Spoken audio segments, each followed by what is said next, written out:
Hey beautiful mama. If you've ever thought, maybe I want to give birth in water, but I'm not sure if it's safe or even realistic, then this video is just for you. Because whether you're weeks away from delivery or still building your birth plan, water birth is one of the most peaceful, empowering, and natural ways to bring your baby into the world, but it's also surrounded by a lot of mystery. So today, I'm going to walk you through the real facts about water birth, answer the most common questions I hear as a mom who's been through it, and help you figure out whether it's the right choice for you. Let's dive in. Pun totally intended. What is a water birth exactly? A water birth means laboring, and sometimes delivering, in a warm tub of water. Can happen at home with a birth pool, at a birth center, in some hospitals that support it. Some women use water only for labor and get out for pushing. Others stay in the water the whole time and deliver their baby right there. It's all about comfort, calm, and choice. Why do some women choose water birth? Simple answer: because it feels better.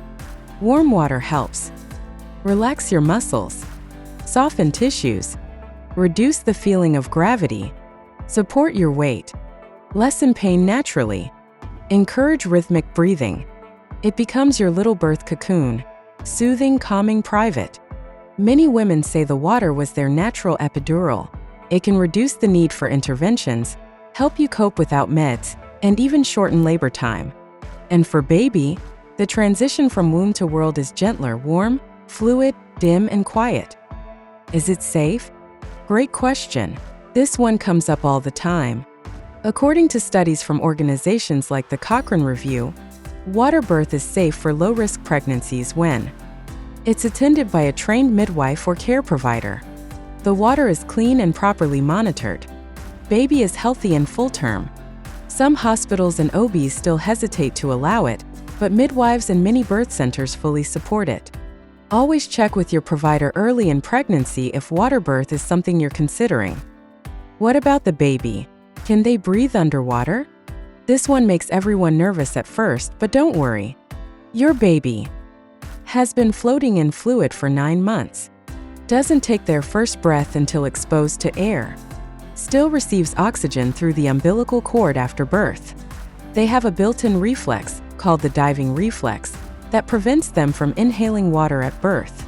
As long as the baby is born into water and brought up gently, they will not breathe in underwater.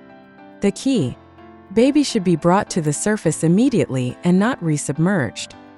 Do I need a special tub? If you're planning a home birth, yes, you'll want to rent or buy a birth pool made for this. They're deeper, cushioned, and easier to clean than a regular bathtub. If you're at a birth center or hospital, they'll likely have a designated tub already. What makes a great birth tub? Deep enough to submerge belly and hips. Has room to move around.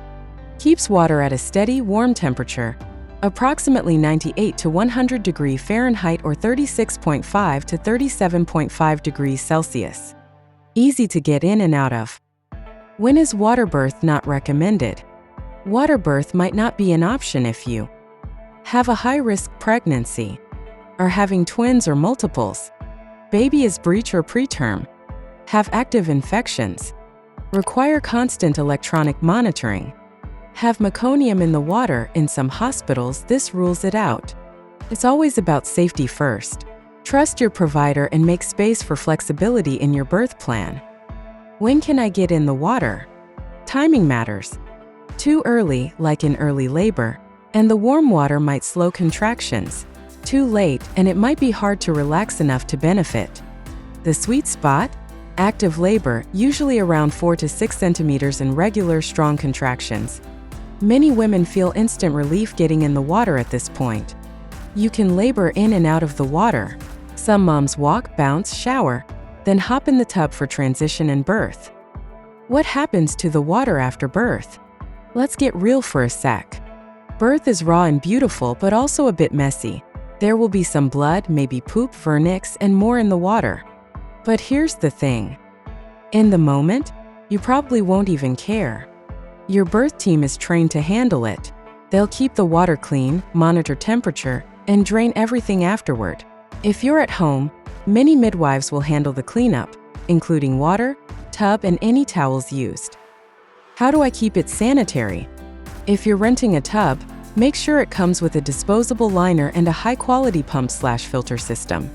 Your birth team will sanitize the tub. Use a clean liner. Keep the water safe. Ensure everyone assisting has clean hands or gloves. And you don't need to worry about infection. As long as it's managed properly, infection risk with water birth is not higher than traditional delivery. Does it hurt less?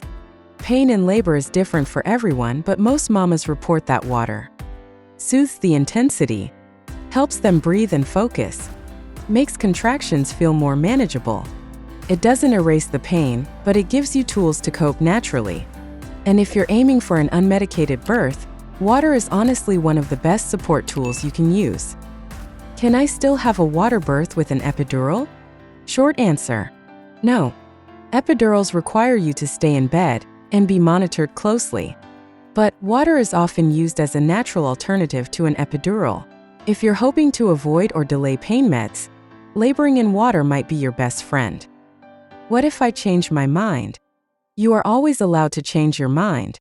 Even if you planned a full water birth, you can step out of the tub at any time and deliver on the bed in another room wherever feels right. Birth is unpredictable. Flexibility is your superpower. Plan for peace, not perfection. What should I bring for a water birth? Here's a quick list of what you might want on hand. Sports bra or comfy top you don't mind getting wet. Towels, lots of towels. Robe and slippers for afterward. Hair ties or headband. Portable fan or water bottle with a straw. Snacks plus electrolytes. Baby's first outfit plus swaddle. Optional but amazing. Waterproof LED candles. Birth playlist plus speaker. Essential oils nearby, not in the water. Final thoughts from a water birth mama. Here's what I want you to know. Water birth isn't about being crunchy or going natural for Instagram. It's about creating a calm, supportive space for one of the most intense and beautiful moments of your life. It's about trusting your body, leaning into comfort, and letting the water hold you, so you can focus on birthing your baby your way. And whether you stay in the water for 5 minutes or all the way through birth, you did something amazing. You created your own flow, and you brought your baby into the world with power and peace. Are you planning a water birth? Or did you have one already? Drop your comments and tell me how you're feeling. I'd love to cheer you on. If this helped, give it a like and subscribe for more birth education, postpartum support, and gentle motherhood tips. And next week's video? 10 birth affirmations that changed my labor and might help you too. Until then, stay grounded, stay brave, and remember, you were made for this.